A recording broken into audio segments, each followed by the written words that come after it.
Primeira noite, Laura sonhou com um forno de micro-ondas. Uma lasanha gigantesca engolia o forno e Laura apressava-se para salvá-lo. Tentava arrancá-lo de dentro do queijo derretido, mas quanto mais ela se esforçava, mais o forno parecia consumir-se inteiro para o lado de dentro da massa.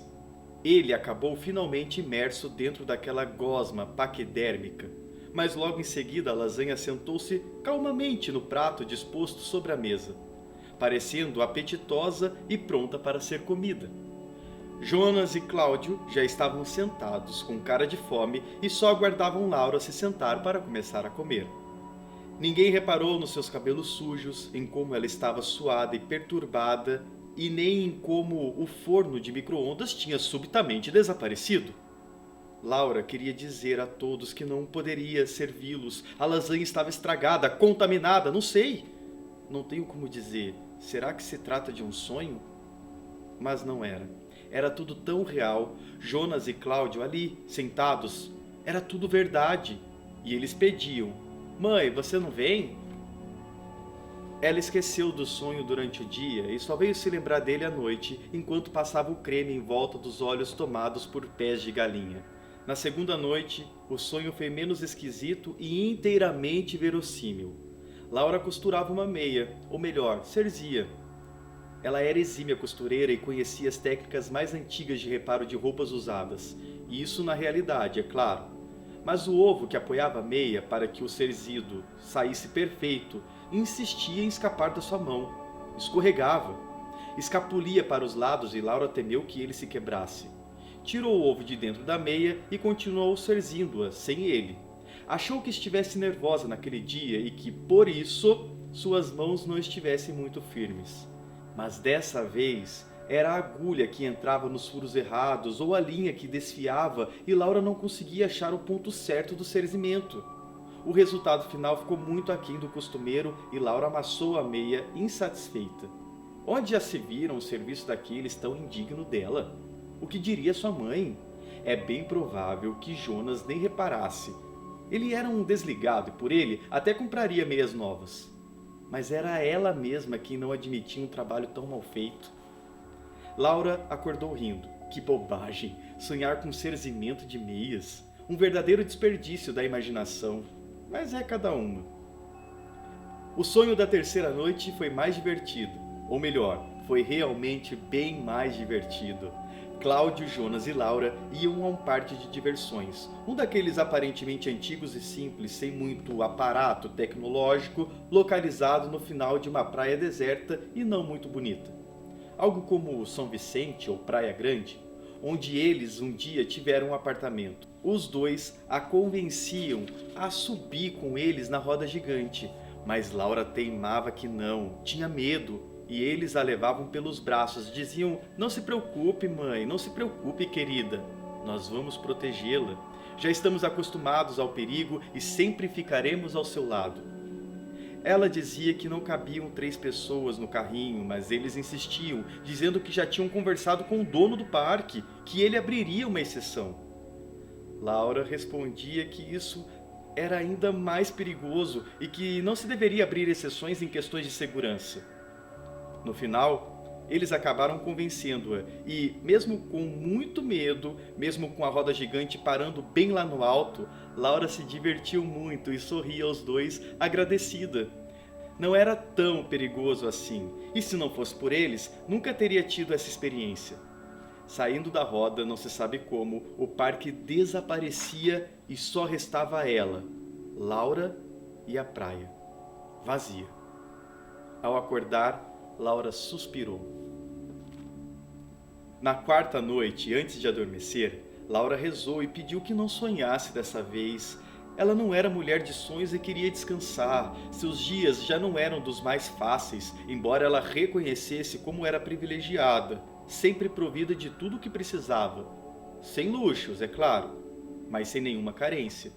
Agora, que os sonhos, por favor, a deixassem em paz e que Deus a resguardasse ali. Ela já tinha tido trabalho suficiente durante o dia. Mas foi mal ela dar um beijo na testa de Jonas e fechar os olhos, e logo surgiram as brotoejas espalhadas em todo o seu corpo. pequeninas como as de uma joaninha quando próximas dos dedos dos pés, mas aumentando de tamanho proporcionalmente à medida que subiam pelas pernas, até parecerem botões vermelhos mais próximas do ventre. Elas avançavam para dentro do corpo, ocupavam a genitália e Laura conseguia enxergar os órgãos todos pintados, o útero, os ovários, o estômago e a parte interna dos seios, toda sarapintada de rosa. Bolas rosas enormes que inchavam e pareciam ameaçar implodi-la, como se ela fosse estourar. Laura acordou assustada, querendo gritar, olhou rápido para Jonas, que continuava dormindo. Ainda segurou no seu braço, pensou em talvez acordá-lo, mas não iria perturbá-lo por causa disso. E além do mais, ele não a entenderia e ela nem saberia explicar direito. Não era motivo para tanto. Um sonho ruim, como tantos que todos têm de vez em quando. Na quinta noite, depois de um dia desassossegado, Laura buscou uma cápsula na gaveta de Jonas e não encontrou. Ela lembrava de tê-lo visto tomando algum calmante tempos atrás. O jantar tinha saído errado, o soufflé murchara e não é bem que Jonas reclamara, porque não era disso, mas não entendera direito o que acontecia. Cláudio também perguntou se ela estava passando bem. Ela nunca errava o ponto das coisas e mesmo de manhã o copo do achocolatado foi diferente, não era aquele com o distintivo do time. Foi até a geladeira e tomou 2 copos de suco de maracujá. Ainda buscou um livro velho do tempo do colégio. Acendeu o abajur quando Jonas já ressonava e adormeceu enquanto lia. Sonhou um sonho tranquilo. Era velha, bem velha mesmo, e andava pela rua com dificuldade. Cláudio, já adulto, e Jonas ao seu lado acenavam de longe, chamando-a. Porém, quanto mais ela caminhava, mais eles pareciam distanciar-se. A sensação é de que ela chegaria e eles sorriam, esperando-a. Ela não se deixava perturbar pela distância crescente e continuava. Sabia que não os alcançaria, mas era assim mesmo. Laura tinha telefonado a Selma. Entendia de sonhos? Por que essa sucessão ininterrupta todas as noites? E o que poderiam significar? Por que sempre Jonas e Cláudio? Será que iria acontecer alguma coisa? Era premonição? Nesse dia nem conseguia lavar a roupa, estendê-la no varal, deixar o feijão de molho. Confundiu-se toda, e dessa vez não era que Jonas e Cláudio perdessem a paciência, nunca a desrespeitariam, mas a desordem os perturbou. Jonas até desistiu de ler o jornal e ficou trancado mais tempo no banheiro, enquanto Cláudio resolveu que iria sair com os amigos. Laura tomou uma decisão. Nessa noite não sonharia com nada. Foi até o armário da sala e virou, rápida, meio copo de conhaque. Ela que não bebia. Depois encontraria alguma explicação para dar a Jonas. Na sexta noite, Laura sonhou com Alberto, que voltava da sapataria e lhe entregava um maço de flores roxas. Laura, agradecida, emocionada, mas dentro do maço havia um rato morto. Ela acordou suada, gritando. Jonas e Cláudio nem assim acordaram. Na sétima noite, Laura estava em ponto de desespero. Não podia continuar desse jeito. O que ela estava fazendo de errado? Nada. Uma revista feminina dizia: isso era normal naquela idade. Talvez fosse algum problema novo, alguma lembrança. Não era fácil diagnosticar. Tudo logo voltaria ao normal. Ela ficou um pouco mais aliviada e fez o prato que os meninos gostavam, carne de panela. E uma sobremesa boa também.